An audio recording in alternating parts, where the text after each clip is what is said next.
beautiful brothers and sisters, to the Aquarian Adepts, my platform, our platform, to become your spiritual server. And welcome Sagittarius Sun, Sagittarius Moon, and Sagittarius Rising to your August 2018 report. Thank you so much for joining me on this video. And we're going to talk a little bit about the astrology and dive into the cards to see what is happening for you in August, which has been an action-packed month of incredible transformation. We are coming off of that solar eclipse at 18 degrees of Leo, which for you was the 9th house. So, you know, now I'm a Sag rising, so I definitely felt this. So this is definitely a new paradigm as far as your belief structures, your high mind, education, travel. And this is interesting because, you know, you naturally ruled the 9th house. So this is going to be a very powerful transformation for you. And look what card just kind of popped out here. We have the card of perception, which is interesting because when I did Virgo's video, I told them that it was really their perception, that they really need to work on it. But it seems like you need to work on it as well. So there may be some overlap here. We have the frequency of perception supports our natural curiosity, moving us beyond our comfort zone to find the edges of what we perceive as real and to take a good, hard, deep look at it. Beautiful. Now, Virgo's card was the root chakra, but perception was kind of the theme that I thought about. But it's interesting how you actually draw the card of perception. So this is very powerful because I think what's happening is that, you know, and I can speak from, of course, experience because I'm a rising, is that, you know, you have been feeling more positive because, you know, Jupiter is now direct, but it still is in your 12th house. So this is definitely a very, you know, spiritual, like, expanding past your comfort zone time, and it can be a little uncomfortable. Having a Scorpio 12th house, it's like, you know, when the 12th house is the hidden zone, and the Scorpio is ruled by Pluto, which is the planet farthest away from the sun. So it really can be quite dark. This is why, if you ever see a Sag, or if you are a Sag, you can attest to this, but if you ever have a Sag friend that's like upset or depressed, it's one of the saddest things to see. Next to, I would say, a Leo that's sad and depressed. It's one of the saddest things to see. But I think what this is about you needing to alter your perception on your reality and on how things are going, and really let that adventurer come out. Let that hopeful, jovial Sagittarius energy come out, because that's actually what's going to help you to move past these comfort zones and to push past any doubts, fears, and anxieties and worries that you have. And perhaps maybe the way that you're looking at your situation, it's not as bad as it looks, but it's actually a great opportunity for you to really move forward and move beyond where you find yourself right now, Sagittarius. So let's see what else we have in store for you. Okay. Venus has shifted into Libra, which for you is the 11th house, so that's definitely going to bring about a spark and some changes to your social sphere and your social interactions. Perhaps you joining different kinds of groups, perhaps you wanting to get out and be more social. You're going to be wanting to kind of get out and do more things. Interesting. We have, okay, those cards kind of came out in a bunch, as did these. So I'm just literally just going to keep it like this. The bottom of the deck, though, we have the 5 of Swords, and behind the 5 of Swords, we have the Hanged Man. So you may feel like you are kind of just hanging there, and maybe at the whim of other people that might be trying to take advantage of you, right? But let's see what other cards we have here, just to kind of give clarity. The cards that were face up were the 4 of Wands, the 3 of Cups. It was reversed, so we'll keep that like that. Actually, we have the 4 of Wands, the 3 of Cups reverse. We have the Devil reverse. We have the Knight of Cups, and we also have the Magician. Those are all the cards that were upright. Okay, let me go ahead and just kind of lay these down. Now, the cards that were face down, it's interesting because there's 5 cards are up and 6 cards are down. So this is interesting. This is actually kind of signaling to more unseen forces are going to have a little bit more of an influence on you, but you needing to kind of just trust in Spirit and God to guide you in the right direction, okay? So let's see what we have here. We have the 8 of Pentacles. We have the 6 of Wands reverse. We have the Emperor reverse. We have the Ten of Cups. So yeah, there's definitely overlap here because these bottom cards right here are actually all the cards in Virgos. And they're the ones just kind of came up. Now, the difference in the two drawings is that they have most of these cards here. They didn't have the Hangman. They didn't have the Magician. They didn't have the Knight of Cups. They didn't have the Devil reverse. They didn't have the Four of Wands. So there's a lot of overlap here. So what I'm going to do is really kind of just say that, you know, you and Virgo, there's definitely going to be some sort of theme going on with you too. Your direction is that you're definitely wanting to create something and bring something forward and tap more into your magic with the Magician here. But what's happening here is that, you know, we have the Three of Cups energy also paired with the Devil. And that could really be signaling to maybe there are these urges. Since Venus is in your 11th house, there could definitely be, like I said, you wanted to go out and do more things and be more social. But be careful of who you're associating with. Be careful of what you get involved with, because there can be some temptations here that might entice you into some darker areas, to areas that won't necessarily be good for your spirit right now. But you might find yourself kind of just falling into these things because you might even naturally want to explore these areas. Jupiter is in your 12th house of Scorpio. Scorpio rules sex. So you might actually get into some interesting, weird situations, some different temptations. We do have the Four of Wands here and the Knight of Cups. So this is also signaling to the fact that you're kind of married to your emotions right now. And you're really kind of just allowing that to guide you. You're not really focused too much on the future. You're really definitely focused on the moment and what's happening here. But what I'm going to do, since there are a lot of cards that are overlapped in this, I'm going to take out the cards that were unique to you. And then I'm going to shuffle these cards back in. And then we're going to continue on the reading. So... And if any of these cards come back up again, then that obviously you know that they're important. So I'm going to shuffle these cards back in.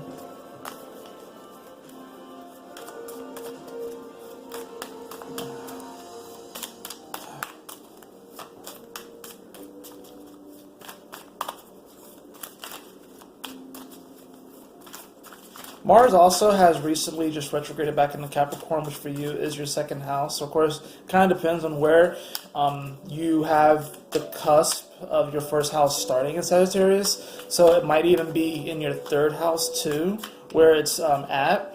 It just kind of depends on where it starts, because right now it's at 29 degrees and it will go back to 28 degrees. So this is really important because it's almost like maybe you feel like getting into some of these situations because you feel like these people might take you to a higher place. But you kind of have to be discerning on who kind of has your best interest at heart and who is really there to support you and who might just be there just because to maybe even take advantage of you. But let's just see what's going on. You definitely feel kind of like, you kind of feel like the universe might be dragging you around a bit, even though you're wanting to manifest something. You're really kind of just following your emotions. There are temptations around that you probably need to do your best to avoid. What do we have here? We have the Queen of Swords that just popped out. So we have the card of Libra. Anyways, I think this is a card of Libra. I am not completely sure. I need to study up on my tarot a bit. But we do have the Queen of Swords here. And this card just popped out. It just flipped open. We have the Sun card. So actually, this that kind of actually gives me more of an energy of Aquarius and Leo. But let's draw a few more cards just to kind of get an idea of what's happening here. We have another queen. We have the Queen of Pentacles. Okay. So I think what's happening here with this eclipse is, or with this month, is that, since this eclipse for you happened in, it happened in the sign of Leo, your 9th house. This has to do with your belief structure. I think right now it's like you have these two aspects that it could be you, or it could be other people, where you have this Queen of Swords figure, someone who has a lot of air in their chart, and this Queen of Pentacles, someone who has a lot of earth in their chart, and they're kind of like you're bouncing between these two different philosophies almost. You're bouncing between these two different options of where you can go. The Queen of Swords is wanting you to be more logical. I mean, it's wanting you to be, wanting you to be kind of logical, wanting you to kind of think things through. The Queen of Pentacles wants you to kind of ground things. It's interesting because they're both pretty similar. They deal with this earth and they deal with the physical plane. So it's kind of interesting, especially considering that you are coming from a more emotional stand with the Knight of Cups. So it's like maybe even instead of trying to go with one direction or the other, you want to embrace your own path, your own light. But you may find yourself kind of in a tug of war between an earth sign and an air sign right now. You're trying to figure out which way to go. Or really, if you're going to just follow your own path, maybe that's what you need to do. Page of Wands just popped up. What else do we have here?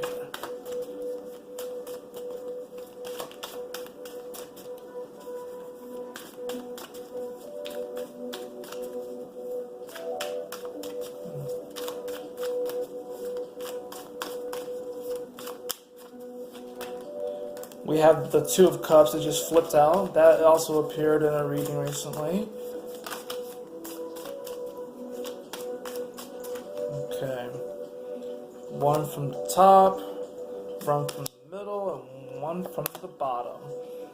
Bottom of the deck, we actually have the Ace of Pentacles in reverse. Middle of the deck, we actually had the Ten of Cups in reverse. And then we have the Strength card. Okay, Sagittarius. So you definitely are at the edge of a new beginning. And this really does start with your beliefs and stuff. Because I think a lot of times what happens is that our life really kind of is presented to us, through our beliefs and our perceptions. So if you believe in your ability to manifest $1,000, and you really actually believe it, then you'll manifest $1,000. If you believe that there's no more good in the world, then what you're going to attract and perceive is no more good in the world. If you believe that a certain sect of people are the bad guys, then you're going to receive that certain sect of people are the bad guys. I think what this is asking you to do, though, with the Sun card here as well as the Strength card, is asking you to really find your strength in your inner light. Find your strength in your inner light to really be you and believe in yourself. The Ace of Pentacles and the Ten of Cups reversed, they're not necessarily bad, but what it's saying is that you may not be feeling 100% confident right now, therefore you're not able to manifest the emotional fulfillment that you want to manifest.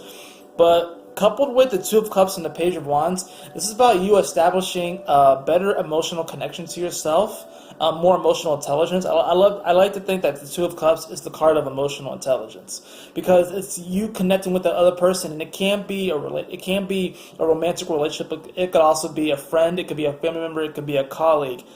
Even though they're wrapped up in this embrace, but it's about that deeper emotional connection. With the Page of Wands here, it's saying that you definitely are feeling more fired up and you're feeling like your flame is returning, but there is a bit of this, you still have to clear out, you still have to, Jupiter's still in your 12th house, so you still have to go through this 12th house transit. And Jupiter, it's considered a benefic planet, beneficial planet because it rules expansion, good luck, fortune, in many ways wisdom. It represents in many ways wisdom gained through this experience and travel. A lot of people like to think that Saturn rules wisdom, and it does, but Jupiter does too, because it's like, whereas Saturn is more like the wisdom that's gained from someone who has, say like a scientist that has studied and has written a bunch of books and has been doing their craft for like 30 or 40 plus years, that's kind of Capricorn energy. Jupiter energy is kind of like your crazy uncle or that person who has been a lot of different places, seen a bunch of different things, may have put their foot in at one or two situations over the course of their life that might have been a little sketchy, but they learned something from it. So I think what's happening with you, Sagittarius, is that you have been through quite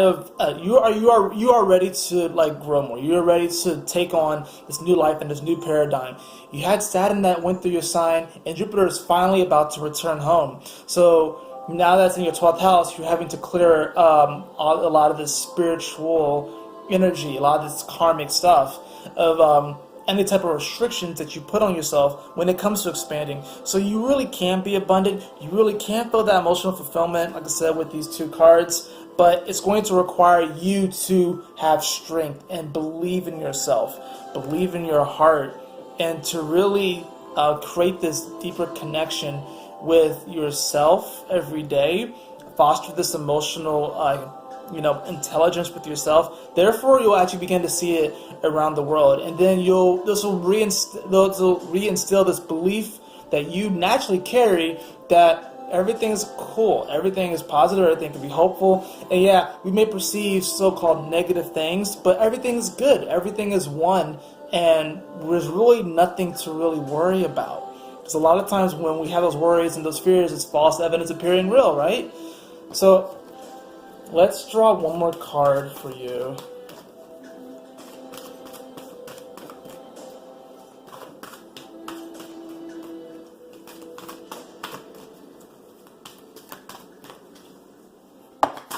Golly, wow. Those just fell out. Okay, I'll just do that actually. Communication. The frequency of communication supports our ability to exchange information in many different forms. It reminds us to run every piece of information, both incoming and outgoing, through the heart, the center of our truth, to stay in the flow of source and balanced exchange. This is saying that whatever beliefs that you begin to instill with this new moon solar eclipse about your reality, about who you are and where you're going, make sure that you run this communication through your heart space. Make sure that you run it through your heart space, because if your heart says that it's good and that's okay, then run with it. If your heart is wavering on it, then you might want to check it out a little bit more. You might want to take a good, hard, deep look at it, as the perception card said. And it's interesting, even something that you might perceive as negative or bad for you, it may not be necessarily, but you want to definitely run it through your heart first. And you want to make sure that you're not necessarily giving into any temptations. And now if you do, that's your prerogative, and no one's perfect, and it's okay. We all have done it. You have to do you. You have to experience you. So, I would say to go with the flow this month, to really, though, make sure that you are coming from your heart space. Make sure that you're tapping into your heart every single day, thanking your heart, feeling into that space, and establishing this communication with the divine, that you do trust it, that you do trust yourself, and that you believe that anything is possible, absolutely including your infinite abundance. That is it for your reading, Sagittarius. I hope you all enjoyed it. If you did, please like, share, and subscribe. I would really, really appreciate it. And if you'd like a personal reading with me, you can follow the link in the description below too, the AquarianAdepts.com. And always remember, my beautiful brothers and sisters, to keep moving forward, to stay focused, and Yahoo! Smile often.